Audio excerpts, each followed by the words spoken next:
Hai, Assalamualaikum. Saya Zazala Syarifuddin, berumur 42 tahun daripada Pendamaran Kelang dan saya bekerja sebagai bisnes online. Okey, sebelum ni saya mempunyai masalah berat badan yang tidak ideal sehingga menimbulkan juga masalah-masalah kesihatan lain seperti saya sukar membuang air besar, pelawasan saya tak lancar, seminggu membuang 2-3 kali sahaja sehari. Dan juga saya mempunyai masalah migraine. Selain daripada itu juga mempunyai masalah resdung, yang mana bila berat badan tak ideal ni juga saya mempunyai rasa yang tak selesa dekat badan, macam badan cepat letih, cepat lemah. Walaupun kita dah cukup tidur pada malam hari, tapi saya masih merasa letih pada waktu siang. Apa yang saya tahu, masalah kesihatan yang saya alami ni adalah berpunca daripada diri kita sendiri, yang mana saya tak menjaga saya punya pemakanan dan juga kurang bersenam disebabkan masalah sibuk ataupun aktiviti sebagai bisnes online dan juga untuk mengurus rumah tangga. Jadi masalah-masalah tu yang kita sering abaikan menyebabkan masalah sentiasa berterusan dan menyebabkan masalah yang lebih teruk berlaku, sehingga saya satu hari walaupun dah membuang air besar tetapi saya masih rasa tak puas, sehingga saya hampir terkena buasi. Sebelum ni pernah lah macam-macam produk yang saya guna. Ada setengah produk tu dia memang menurunkan berat badan. Sebab saya bukan nak menurunkan sangat berat badan, tapi saya nak buang masalah lemak-lemak yang tersembunyi.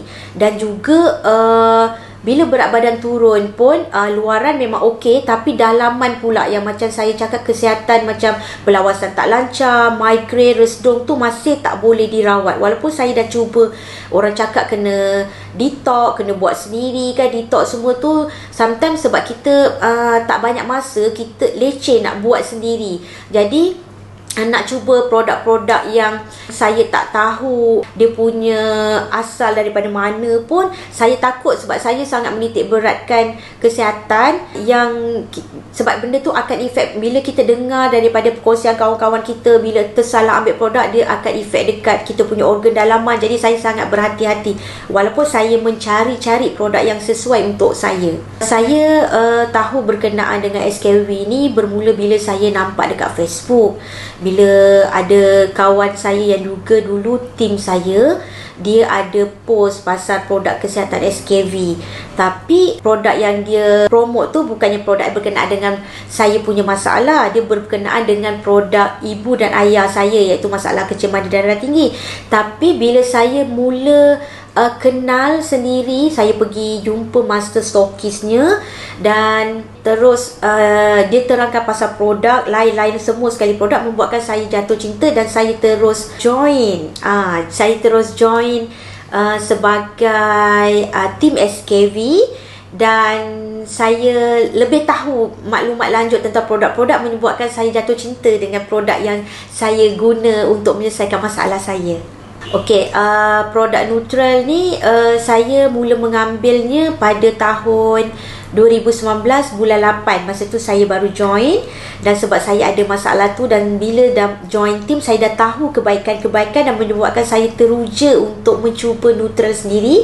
Kerana sebelum ni saya dapat tahu produk-produk detox hanya mencuci usus, tetapi produk Nutrell ni dia boleh mencuci kita, selain dia mencuci usus, dia mencuci darah, hati kita dan juga kita punya toksin dalam badan, menyebabkan saya teruja untuk mencubanya. Untuk pengambilan dalam masa yang sama, saya kan nak turunkan, nak buang lemak-lemak yang tersembunyi tu, dan untuk turunkan juga berat badan.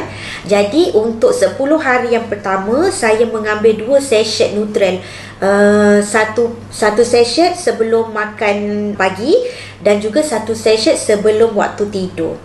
Okey, selepas mengambil produk Nutrell ni, saya sangat happy sangat. Yang selain masalah pelawasan saya dah lancar, minimum 2 kali sehari, yang saya tak perlu berlama-lama dekat toilet, saya tak perlu meneran lagi. Dan masalah migraine saya, bila toksin dah keluar, masalah migraine saya, resdung saya, semua tu hilang begitu saja. Dan juga apa yang bonus adalah berat badan saya turun 5 kilo dalam masa 14 hari sahaja, setelah saya mengamalkan 2 sachet 1 hari. Apa yang boleh saya katakan, produk Nutrell ni memang sangat terbaik untuk mereka yang betul-betul nak menurunkan berat badan secara selamat, secara mudah. Dan juga kerana selain daripada kita mengambil produk Nutrell, di dalam SKV juga mereka ada guide kita bagaimana untuk mengamalkan gaya hidup sihat, yang mana sebelum ni kita tak fikir, kita hanya mengambil produk saja dan menyebabkan kita punya impian untuk berat badan ideal tapi secara selamat tu tak tercapai. Tapi bila dengan SKV, dia akan guide kita bagaimana untuk mengambil produk dan juga gaya hidup yang sihat seperti senaman, tidur, mengawal stres kita dan juga pengambilan makanan yang betul, menyebabkan apa impian-impian kita untuk menurunkan berat badan dan juga bukan saja turun berat badan, bukan saja slim, tetapi sihat luar dan dalam tercapai dengan selamat. SKV prihatin terhadap kesihatan anda. Kehidupan lebih bererti. SKV, care for you.